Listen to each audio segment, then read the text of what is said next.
शरीर संबंध की वासना का पोषण न होने दे। प्रियालाल के संबंध से सब हमारे प्यारे, प्रियालाल का संबंधी नहीं तो अंजन कहा आंख जई फूटे, बहुतक कहो कहां लो, नहीं नहीं कोई हमारा नहीं। भगवान कह रहे मेरे लिए अपने स्वजन संबंधियों का त्याग कर दिया। त्यक्त स्वजन बांधवाहा। गोपीजनों से प्रभु द्रवित होकर के कह रहे हैं, जो बड़े बड़े योगी जन जिन बेड़ियों को नहीं तोड़ पाते, उन स्नेह की बेड़ियों को तोड़कर तुमने हमसे प्रेम किया, इसलिए मैं तुम्हारा जन्म जन्म ऋणी। भगवान कह रहे मैं ऋणी तुम्हारा। केवल प्रभु से प्रेम करने के कारण ही हनुमान जी महाराज से भगवान श्री राम कह रहे हैं, प्रति उपकार करो का तोरा, सन्मुख हो ही न सकत मन मोरा। ऐ वत्स, तुमने जो समर्पण करके हमारे प्रति अनन्य भाव प्रकट किया है, इसके बदले में मैं तुम्हें क्या दे सकता हूं। सकुच के कारण मेरा मन सन्मुख नहीं होगा। प्रभु तुम संतात उरिन मैं नाही। ओहो, अखिल लोकों का दाता बोल रहा है, तुम संतात उरिन। ये अनन्य भक्त के लिए शब्द है, दूसरों के लिए नहीं। भगवान जब अहेतुकी कृपा करते हैं तब ऐसी भक्ति जागृत होती है, भक्तों के संग के प्रभाव। त्यक्त स्वजन बांधवाहा, ये न तुम्हारे थे न है न रहेंगे। श्रुत बनिता आदि जान स्वार्थ रत ना करुणे सभी ते, अंत ही तो ही तजेंगे पामर तू न तज। तुझे समझ में नहीं आ रहा। अरे जिंदगी में लाखों का मेला जुड़ा, हंसा जब जब उड़ा तो अकेला उड़ा, कोई तेरे साथ नहीं होगा। तेरा सच्चा साथी हरि तेरे साथ होगा, पर उस साथी से तो तुमने कभी प्यार ही नहीं किया, कभी उसको सुमिरन ही नहीं किया, तो फिर भोगना पड़ेगा। बहुत बड़ा प्रपंच है ये माया का। त्यक्त स्वजन बांधवा, चाहे गृहस्थ में हो चाहे विरक्त में हो। गृहस्थ में हो तो वो प्रभु के जन है, उनकी सेवा का फल प्रभु की प्रसन्नता। विरक्त में हो बिल्कुल किसी तरह से कोई संबंध नहीं, केवल प्रियालाल के संबंध से ही संबंध है। नाते नेह राम के मनियत, सुहद सुसेव्य जहालो। मदाश्रय, केवल मेरे आश्रित रहे। ये बहुत बढ़िया मीठी आखिरी बात। ये जीवन की साधना का फल, ये शब्द मदाश्रया इतना मीठा है, इतना शांति है, इतना आनंद है। बस इसी को समझ नहीं पा रहे तो परेशान हो रहे हैं। हमारा मन नहीं लगता, हमसे ये नहीं होता, हमसे वो नहीं होता। तुम्ही से तो ना, तो तुम छोड़ो अपने को।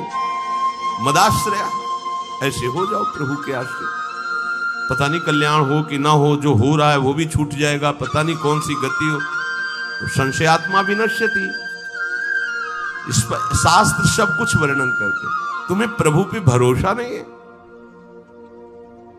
प्रभु का आश्रय ये पूरे जीवन में इसी ने चलाया है, मदाश्रया ने, इसी ने पोषण किया है, और यही हमें बेपरवाह रखा है ना प्रभु। मदाश्रया, प्रभु का कोई साथी नहीं है, कोई साथी नहीं।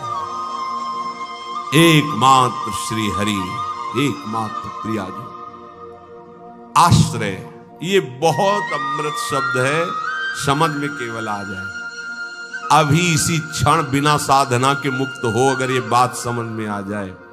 पर अभी तो समझ में आ सकती कुछ मिनट के लिए, क्योंकि यहाँ का वायुमंडल है मदाश्रया का। तो अभी सब पर गेट के बाहर निकलते ही हवा बदलेगी तो विचार बदल जाएंगे। मदाश्रया, ये गुरु कृपा से आई हुई भारी विपत्ति, प्रतिकूलता, असाध्य रोग, अपमान, निंदा, ये सहयोगी होते मदाश्रया के लिए। ये मदाश्रया में बहुत सहयोगी होते हैं, और इनको कौन चाहता है, इसीलिए मदाश्रया नहीं हो पाता।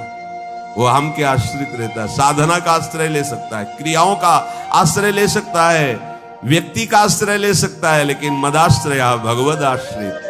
और भगवद आश्रित बहुत बेपरवाह और ऐसी वस्तु मिलती है जो किसी साधना से नहीं मिलती। पर ये हृदय का विषय होता है, वाणी का नहीं होता। केवल वाणी के कहने से हृदय शांत नहीं हो जाएगा। निज सुख बिन मन होई की थीरा, जब तक मन में ये आश्रय जागृत नहीं होगा तब तक बात नहीं बनेगी। और ये जागृत तभी होगी, लिख लो, जब तुम्हारा अपमान होगा, निंदा होगी, शरीर किसी असाध्य रोग से ग्रसित होगा, सब तिरस्कार करेंगे, सब, कोई सृष्टि में प्यार से देखने वाला नहीं होगा, तब सच्चा मदाश्रय उदय होता है। प्रभु आपकी सेवा, वो हृदय की जो धारा प्रभु की तरफ बही निहाल कर, तो एक कदम मेरी तरफ चल के तो देख, पूरी सृष्टि न झुका दूं तो कहना, भगवान के वचन, एक कदम तो चल के देख मेरी तरफ।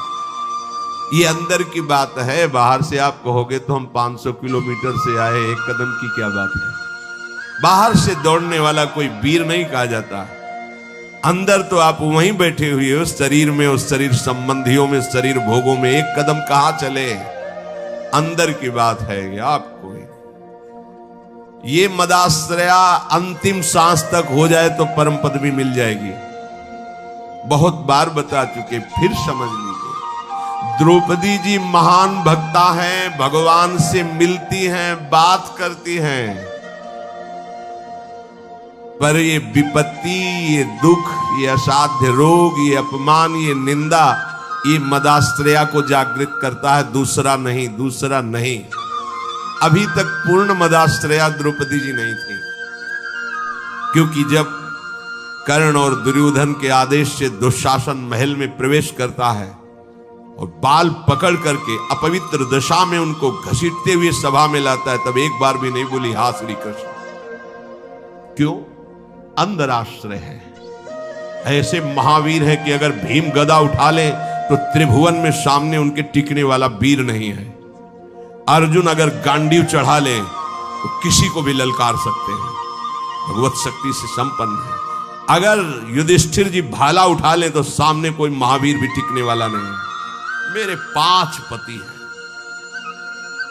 और सभा में परम धर्मात्मा भीष्म जी विराजमान है, जो महात्मा है।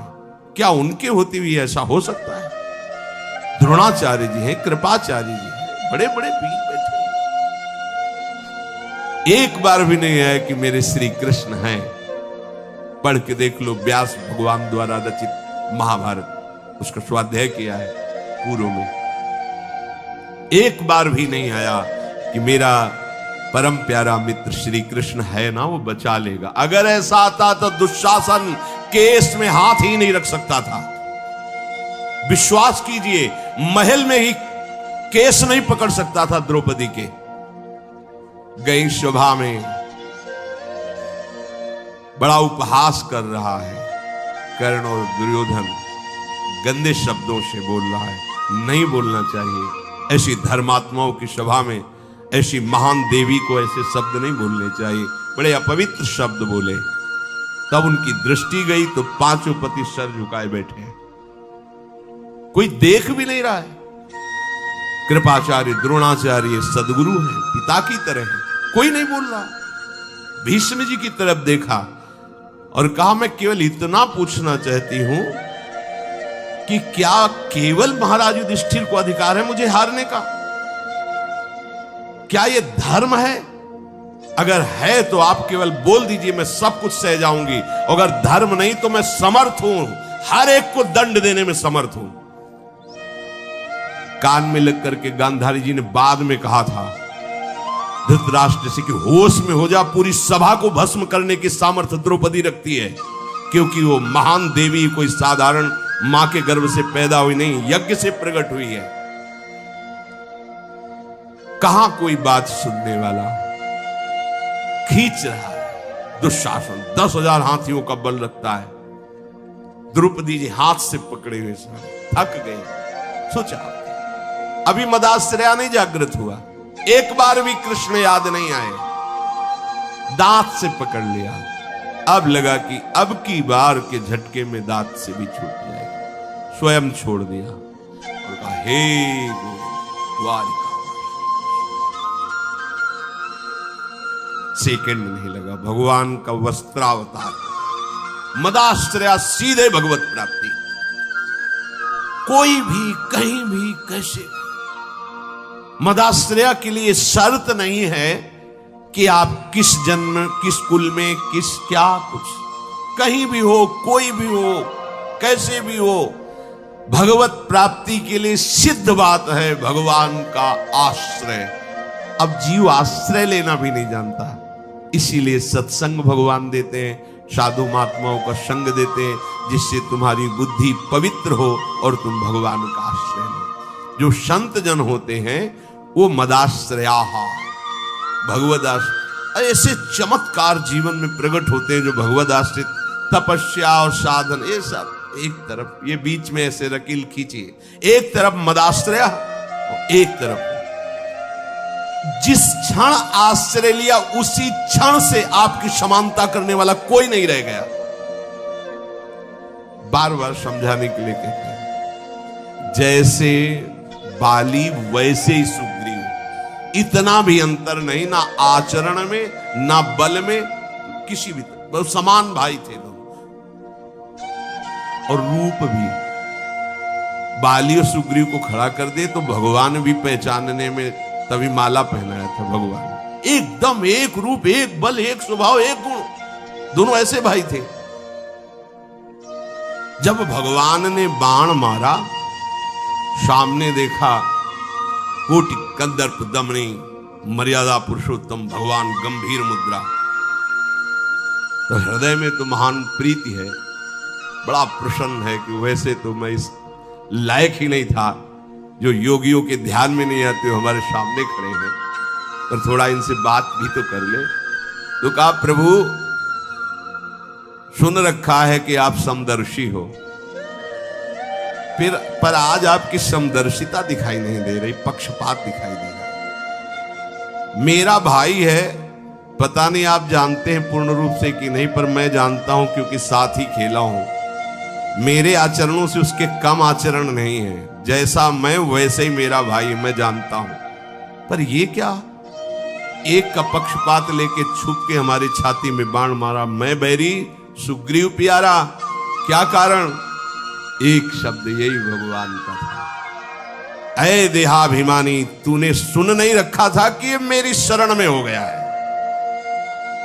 अभी अभी हुआ है, कोई तपस्या नहीं, कोई साधना नहीं, और हुआ कैसे? महाभागवत हनुमान जी के द्वारा कराया। बस ये मदाश्रया शब्द बहुत बड़ा है, बहुत बड़ा, बस इसका परिचय नहीं मिल पाता है। ये कैसे हो ऐसा लगता है। हाँ, अब क्या करूं? तब साधन बताया जाता है, करो, क्योंकि तुम्हारा करने में राग है। जब करते करते हार जाओगे तब फिर यही शब्द बताया जाएगा, मदाश्रया, हो जाओ भगवान के आश्रित।